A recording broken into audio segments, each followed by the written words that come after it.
حافظ احمد صاحب، chief justice کی جانب سے سپریم کورٹ میں ڈیجیٹل انقلاب کی کوششیں جاری ہیں. اس ڈیجیٹل انقلاب کا فائدہ کیا ہوگا اور کیا کیسز کی ڈیجیٹل جو اسکیننگ ہے اس کا منصوبہ واقعی اتنا اہم ہے؟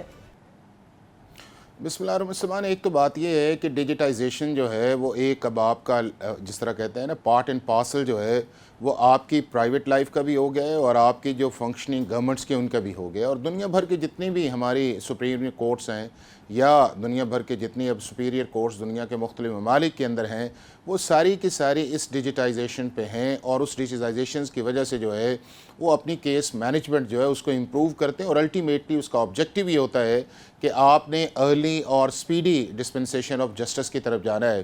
تو ہمارے ملک کے اندر انفارچونیٹلی جو ہے کہ ہم چونکہ ہر چیز کے اندر ہی پیچھے ہیں، اس میں ہمارا جو ڈیجیٹل ایک انوائرمنٹ ہے جو ہماری گورنمنٹ آفیسز میں بھی آپ کو نظر آتا ہوگا یا اس کے بعد جو آپ کا یہ کورٹس ہیں اس میں بھی نہ ہونے کے برابر ہے. تو اس کے اندر نقصان یہ ہوتا ہے کہ آپ کو ایک تو یہ پتہ نہیں ہوتا کہ گراؤنڈ ریئلٹی کیا ہے، اور دوسرا جب آپ کے سامنے گراؤنڈ ریئلٹی نہیں ہے تو پھر آپ کو پالیسی ڈیسیجنز جو ہے ان کو لینے کے اندر کافی پرابلم آتی ہے. تو میں یہ سمجھتا ہوں کہ ایک اچھا اسٹیپ ڈیجیٹائزیشنز کا جو ہے جو سپریم کورٹ نے انیشیٹو لیا ہوا ہے اور اس کو بہت پہلے مکمل ہو جانا چاہیے تھا.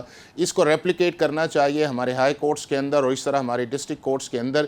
لیکن سلمان بنیادی چیز جو اس کے اندر ہے وہ یہ ہے کہ یہ ایک کمیونیکیشن کے اندر یا آپ کی ایک کیس مینجمنٹ کے اندر فیسیلیٹیشن ہے، لیکن اس کے اندر جو ہیومن ایلیمنٹ ہے اور وہ ہے ہمارا جج جو سپریم کورٹ کا ہے یا ہائی کورٹ کا ہے یا اس کے بعد ڈسٹرکٹ کورٹس کا ہے، اس کو بھی امپروو کرنے کی بہت بڑی گنجائش ہے. اس کی کیپیبلٹیز کو، اس کے اندر جو لا کی کوئنٹس ہے اس کے اندر، اس کا کوڈ کانڈکٹ کرنے کا جو طریقہ ہے اس کے اندر، اس کی اپنی کیس مینجمنٹ جو ہے کہ کس طرح وہ کیس کو لے کے چلتا ہے یا اس کے متعلق یہ رائے کیا ہے یا اس کے بعد اس کی ججمنٹ ڈیلیورنس کس لیول کی آتی ہے.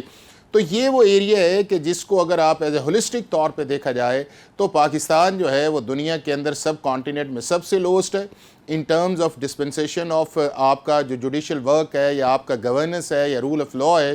اور اس کے ساتھ ساتھ جو ہے جو سب سے بڑا اس کا سیٹ بیک آیا ہوا ہے وہ یہ ہے کہ جسٹس ڈیلیڈ جسٹس ڈینائڈ جو ہے کہ سالہ سال سے کیسز عدالتوں کے اندر چلتے ہیں، زندگی گزر جاتی ہے، آپ کی ٹرن نہیں آتی، کنوکشنز لیول آپ کا 5 سے 10% ہے. آؤٹ ڈیٹڈ ایک سسٹم چل رہا ہے اس ملک کے اندر جو کلونیل سسٹم ہے جس کو 1947 کے بعد چینج کرنے کی ضرورت تھی.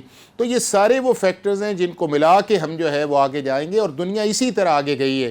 دنیا نے اپنی ڈیجیٹائزیشن پہ بھی بہتر کی ہے، دنیا نے اپنی لیجسلیشن کو بھی بہتر کی ہے، دنیا نے ججز اپوائنٹمنٹ کا جو پروسیس ہے اس کو بھی ایک سٹریم لائن کیا ہے اور میرٹ بیس ججز جو لگائے ہیں. کو آپ کیسا دیکھتے ہیں؟ چیف جسٹس صاحب نے اپنے خطاب میں قانون کی بالادستی کی بات کی. انہوں نے کہا کہ مقدمات جو جلدی نپٹانا تھے وہ ترجیح ہے. ماضی کا تذکرہ کرتے ہوئے نے کہا پہلے سال بھر درخواست چیف جسٹس کے آفس میں پڑی رہتی تھی، ہم پہلے آئے کیس کو پہلے سنتے ہیں، کسی بھی فائل کو اٹھا کر اوپر نہیں لاتے. یہ کس کانٹیکسٹ میں تھا؟ دیکھیں سلمان، میں سمجھتا ہوں یہ بہت اچھی چیز ہے چونکہ یہ ہے کہ ہمارے ملک کے اندر ایک master of roster chief justice کے طور پہ جانا جاتا تھا کہ چیف جسٹس ہی اس ملک کی سپریم کورٹ ہے، چیف جسٹس ہی اس ملک کے اندر انصاف کا الٹیمیٹ منبع ہے. یعنی کہ ایڈمنسٹریٹو سائڈ کے بھی اس کے پاس انبرڈل پار تھیں اور اس کے پاس جوڈیشل سائڈس میں بھی کہ جس کا مرضی بینچ بنا دیا، 3 ممبرز بنایا، 5 ممبرز بنایا، 7 ممبرز بنایا، فل کورٹ بلایا نہیں بلایا، یہ آپ کے سامنے وہ چیزیں آتی تھی. تو میں یہ سمجھتا ہوں کہ جب پارلیمنٹ نے پریکٹس اینڈ پروسیجر لا جو ہے وہ 2023 میں پاس کیا اور اس کے اندر بھی ایک مائنڈ سیٹ آیا. پچھلے جو چیف جسٹس سے انہوں نے اس لا کو چلنے ہی نہیں دیا اور ایک پراسپیکٹیو جو ہے اس کو سسپینڈ کر دیا. اس کے بعد جو چیف جسٹس آئے انہوں نے ایک فل کورٹ بنایا. پاکستان کی سپریم کورٹ نے 10-5 سے ایک فیصلہ کیا کہ جو آپ کی کلیکٹیو وزڈم ہے، یہ سٹرکچرڈ آپ کی ڈسکریشن ہے وہ ہونی چاہیے. اور سپریم کورٹ کے اندر جو master of roster chief justice کا کانسیپٹ ہے اس سے ہم آہستہ آہستہ پیچھے ہٹ رہے ہیں. اور آج بھی جو چیف جسٹس نے کہا بالکل مناسب بات یہ ہے کہ چیف جسٹس جو ہے ان ججز میں سے ایک ہے، وہ انہی کو صرف لیڈ کر رہا ہوتا ہے. اس کی رسپانسبلٹیز یا فنکشنز تھوڑے بہت مختلف ہیں لیکن جوڈیشل سائڈ کے اوپر اس کی اتنی ہی پاز ہے جتنے دوسرے چیف جسٹس کی ہیں. تو ایک جو سٹرکچر ڈسکریشن کی طرف گئے ہیں مناسب ہے. لیکن سلمان ایک چیز جو بڑی امپورٹنٹ ہے میں آپ کو کہنا چاہوں گا وہ یہ ہے کہ میں نے بھی اس ساری ریفارمز کے اندر اپنی سجیشنز بھی دیں، آرٹیکلز بھی لکھے، اس کے اندر آئے 5-6 چیزیں ہمیں کرنی چاہیے. ایک یہ ہے کہ آج جو سب سے بڑا کہا کہ جی پچھلے سال 56,000 ایڈجرنمنٹس لائرز نے فائل کی، اس کو ڈسکریج کرنا چاہیے چونکہ ایڈجرنمنٹ اگر ڈیز کے لیے ہوتا ہے تو وہ سارے سسٹم کے اندر جو ہے وہ ایک کویسچن مارک آتا ہے. دوسرا اس کے اندر یہ ہے کہ ہمیں پیشنس ہیئرنگ پہ جانی چاہیے, اپنی کاز لسٹ کو امپروو کرنا چاہیے, پریڈکٹیبلٹی کی طرف جانی چاہیے کہ سپریم کورٹ کے اندر یہ نہیں ہے کہ ایک عدالت کوئی فیصلہ کر رہی ہے دوسرا کوئی کر رہی ہے. لیٹ سیٹنگز کے اندر جانا چاہیے, ججز 9:30 بجے بیٹھتے ہیں, 11 بجے اپنا کام ختم کر لیتے ہیں, چھوٹی کاز لسٹ ہے اس کے اندر جائیں, ارجنٹ ہیئرنگ, یعنی کہ پبلک ٹرسٹ کے تمام انہیں میئر لینی چاہیے. ٹرانسپیرنسی آپ کی SJC آ گئی, ڈیجیٹائزیشن آ گئی. سپریم کورٹ نے عوامی رائے کے لیے خصوصی portal, anti corruption help line, بیرون مقیم پاکستانیوں کے لیے اوورسیز لیٹیگیشن فیسیلیٹیشن سیل قائم کیا گیا, انصاف کی فراہمی اور عدلیہ میں شفافیت کے اقدامات ہیں.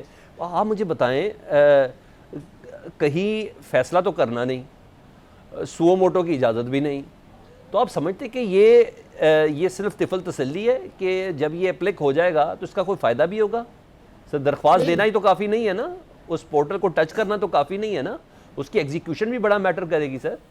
یہاں تو 52-55 ہزار کیس پینڈنگ ہے.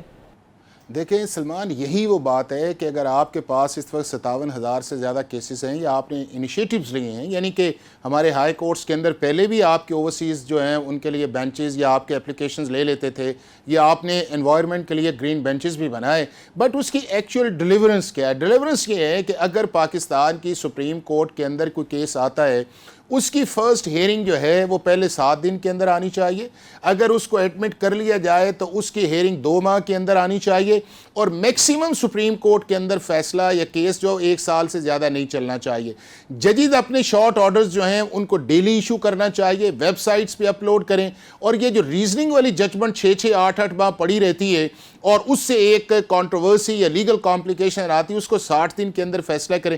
تو یہ وہ سٹیپس کے جن کو زیادہ اگر دیکھا جائے, چونکہ سپریم کورٹ جو ہے اٹ از الٹیمیٹ, اور اگر وہ ایز اے پریسیڈنٹ کے طور پہ کام کرے گی, اپنی چیزیں ایز اے جس طرح کہتے ہیں لیڈنگ فرام دا فرنٹ کرے گی, تو وہی چیز بہتر ہے. اور وہ انفارچونیٹلی پاکستان کی سپریم کورٹ کے اندر جو جوڈیشل کے اندر ایک انسٹیٹیوشنل ہوتی ہے ول جو ہے, وہ ہمیں پچھلے 78 سال سے پاکستان کی سپریم کورٹ کے اندر یا ہائی کورٹس میں نظر نہیں آئی, اور اسی وجہ سے آپ دیکھیں کہ پبلک ٹرسٹ جو ہے وہ ڈے بائی ڈے ڈکلائن کی طرف گیا ہے. اور پاکستان